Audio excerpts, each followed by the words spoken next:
wabarakatuh. Perkenalkan, nama saya Nis Luna dengan NIM 2004200187, kelas 3F PGMI di UIN Sultan Taha Saifuddin Jambi. Baiklah, di video kali ini saya ingin memenuhi tugas akhir semester, yaitu mata kuliah media sumber belajar dengan Ibu dosen pengampu, Ibu Devi Novalian SSI MPD. Selamat menyaksikan.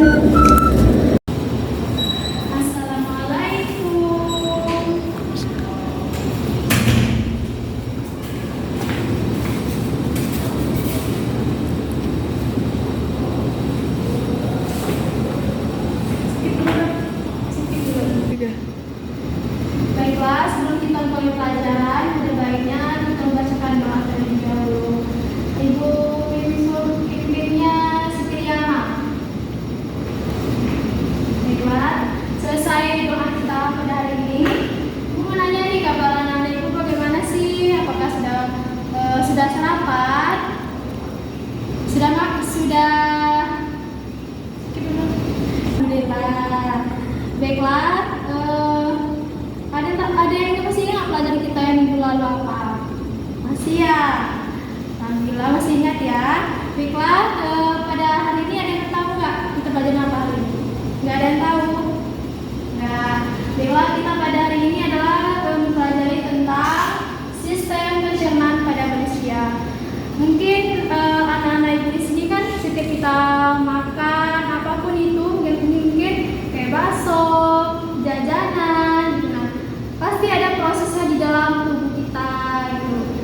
Jadi ibu menjelaskan tentang sistem pencernaan manusia.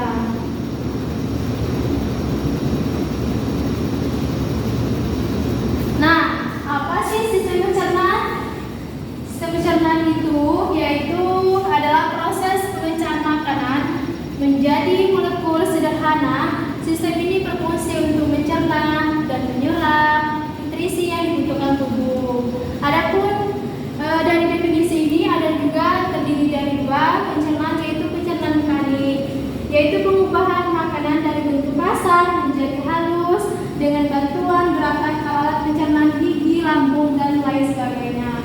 Adapun pencernaan kimiawi, yaitu pelarutan makanan oleh enzim pencernaan mengubah makanan bermolekul besar menjadi bermolekul kecil kelenjar pencernaan. Adapun organ pada sistem pencernaan, yaitu adalah organ-organ yang berperan dalam proses mengubah makanan menjadi zat gizi yang dapat diserap oleh tubuh. Sistem pencernaan terdiri dari saluran pencernaan yang memproses makanan dengan pengunyah, penelan, dan pencampuran, yaitu dari mulut, faring, esofagus, lambung, usus halus, usus besar, rektum, dan anus. Adapun yang kedua, adapun kelenjar pencernaan adalah alat pencernaan yang dapat menghasilkan enzim untuk pencernaan kimiawi, yaitu kelenjar ludah, hati, kantong empedu, dan pankreas. Nah, di sini ada tentang organ sistem pencernaan. Yang pertama itu ada mulut.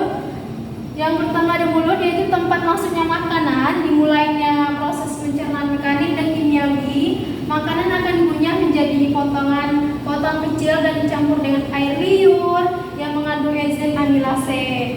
Yang kedua ada kerongkongan, yaitu saluran sempit dan berotot yang menghubungkan mulut dengan lambung, yaitu gerak peristaltik, yaitu gerak kontraksi dan relaksi otot polos yang mendorong makanan menuju lambung. Dan yang ketiga itu ada lambung. Lambung itu adalah organ berbentuk kantong, berfungsi untuk menampung dan mencerna makanan.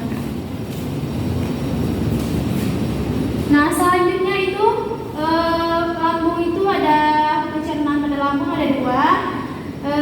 Yang pertama itu pencernaan mekanis terjadi karena adanya gerakan peristaltik akibat kontraksi otot lambung yang mengakibatkan bolus tercampur dan terada menjadi bubur kim. Nah, di sini adalah bubur kimnya yang ini ya, sesuai yang panah. Itu bubur kim, mekanisme dari awal lambung ini ke mekanisme tentang sistem cernanya, dan ini ada kontraksi otot. Yang kedua ada lambung, yaitu pencernaan kimiawi terjadi dengan bantuan getah lambung yang dihasilkan oleh kelenjar yang terletak di dinding lambung di bawah fundus. Dan ini ada yang hijau, ini ada getah lambung, yang di atas lambungnya ada proses kimiawinya. Adapun selanjutnya yaitu usus halus.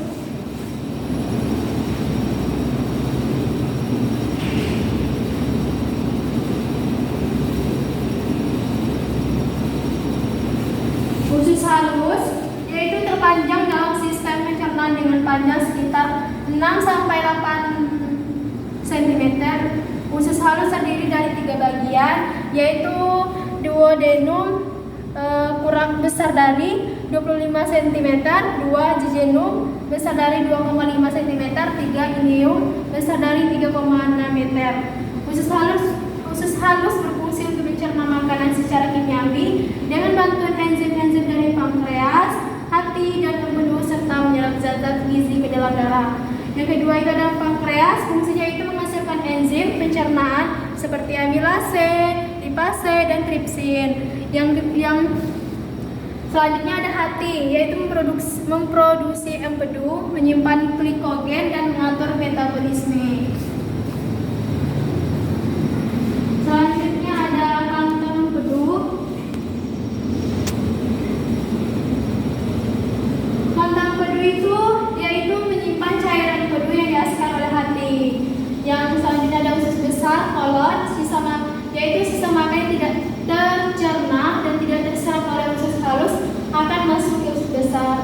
Usus besar terdiri dari 3. Yang pertama ada sektum, kolum, dan rektum. Di usus besar terjadi penyerapan air dan garam mineral dari sisa dari makanan tersebut disebut dengan fases. Di sini ada contohnya tentang anus, selanjutnya ada anus ya, yaitu banyak berakhir usus besar disebut rektum. Dan di sini tidak lagi terjadi penyerapan air.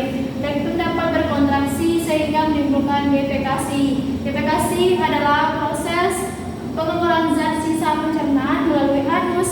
Kontraksi rektum dapat menyebabkan refleks gastrokolik yang dapat dilakukan secara sadar. Dan otot pencernaan akan berkontraksi sehingga proses terdorong keluar. Dan ini akhir ya.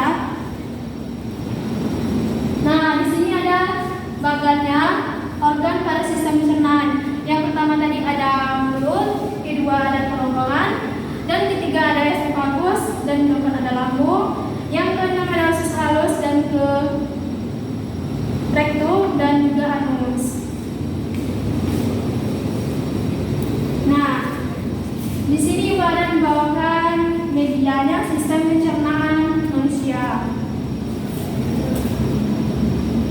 Nah, pertama tadi kan ada dari mulut. Dari mulut kan awal kita mengunyah makanan, yaitu pertama melalui mulut. Selesai mulut kita melalui tahap kedua yaitu tenggorokan. Sudah tenggorokan kita melalui lambung, nyambung ke usus halus, yaitu sampai ke usus besar, dan terakhir ada rektum, yaitu melalui anus. Sekian Ibu dapat saya sampaikan. Lebih dan kurang Ibu mohon maaf. Wabillahi taufiq hidayah. Wassalamualaikum warahmatullahi wabarakatuh. Untuk mengingat kembali sistem pencernaan manusia, Ibu ada lagu nih supaya kita mudah mengingatnya. Kita lihat sama-sama ya.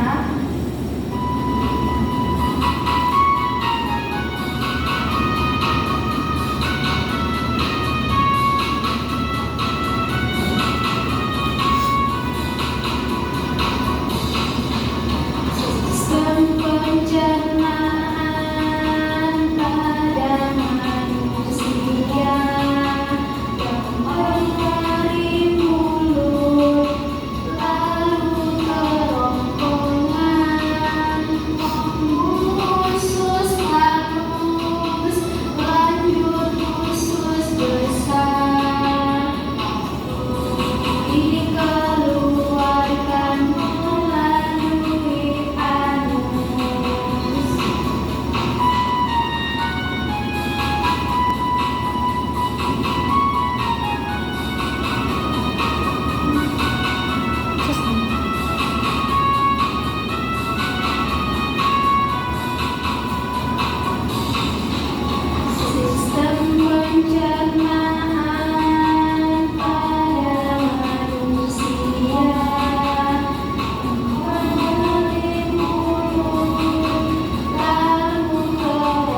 Hai teman-teman. Kemarin kan kita sudah membahas pencernaan makanan dari mulut ya. Setelah dari mulut, makanan kita menuju kerongkongan. Kerongkongan adalah suatu saluran seperti tabung sepanjang 20 cm yang menghubungkan antara rongga mulut dengan lambung. Di dalam kerongkongan terjadi gerakan peristaltik, yaitu gerakan meremas-remas yang dilakukan oleh dinding kerongkongan untuk membuat makanan terdorong masuk ke dalam lambung. Berarti tujuan selanjutnya ke lambung ya, Pipo? Betul, Bol. Lambung adalah bagian dari organ pencernaan manusia yang paling elastis. Lambung berbentuk seperti kantong dan terletak di dalam rongga perut sebelah kiri atas. Di dalam lambung, makanan mengalami pencernaan secara mekanis dan kimiawi. Pencernaan mekanis dilakukan oleh dinding atau otot lambung yang meremas dan mengaduk makanan. Pencernaan kimiawi dilakukan oleh getah lambung yang dihasilkan oleh kelenjar getah lambung. Getah lambung mengandung enzim pepsin, enzim renin, dan asam klorida. Enzim pepsin berfungsi untuk memecah protein menjadi pepton. Enzim renin berfungsi untuk mengendapkan protein susu menjadi kasein. Asam klorida atau HCl berfungsi untuk mengasamkan makanan dan membunuh kuman yang masuk bersama makanan. Nah, habis ini makanan kita pergi ke toilet ya? Hihihi. Ah, kamu ini belum, Bol. Selanjutnya, makanan dicerna di usus halus dulu. Usus halus merupakan usus terpanjang dalam saluran pencernaan karena panjangnya mencapai 6 hingga 7 meter. Di dalam usus halus terdapat cairan khusus yang membantu penyempurnaan pencernaan makanan. Oh iya, usus halus terdiri dari 3 bagian, yaitu usus 12 jari, usus kosong, dan usus penyerapan. Apa aja ya fungsinya? Usus 12 jari atau disebut juga duodenum memiliki panjang kira-kira 25 cm. Usus 12 jari mencerna makanan dengan bantuan getah pankreas dan getah empedu. Getah pankreas dihasilkan oleh kelenjar pankreas. Getah pankreas mengandung enzim-enzim berikut. Enzim amilase berfungsi mengubah zat tepung atau amilum menjadi zat gula atau glukosa. Enzim tripsin berfungsi mengubah pepton menjadi asam amino. Enzim lipase berfungsi mengubah lemak menjadi asam lemak dan gliserol. Kalau getah empedu dihasilkan oleh hati dan disimpan dalam kantong empedu. Getah empedu berfungsi untuk mencerna lemak. Selanjutnya, usus kosong atau jejunum terletak di antara usus 12 jari dan usus penyerapan. Usus kosong memiliki panjang sekitar 2,5 meter dan berfungsi untuk mencerna makanan dari usus 12 jari. Terakhir adalah usus penyerapan yang merupakan tempat penyerapan sari-sari makanan. Di seluruh permukaan dindingnya terdapat ujung-ujung pembuluh darah yang menyerap sari-sari makanan. Kemudian, sari makanan diedarkan melalui aliran darah ke seluruh bagian tubuh. Jadi makanan yang kita makan kembali lagi ke dalam tubuh kita ya? Iya, Bol. Habis itu, sisa makanan yang dicerna masih berlanjut ke usus besar. Nah, usus besar berfungsi menyerap cairan, vitamin, dan mineral dari sisa-sisa makanan yang telah diserap oleh usus halus. Pada usus besar, terdapat bakteri yang berguna untuk tubuh bernama E. coli yang berfungsi untuk membantu proses pembusukan sisa makanan. Proses pembusukan sisa makanan akan menghasilkan kotoran atau feses yang kemudian dikeluarkan melalui anus.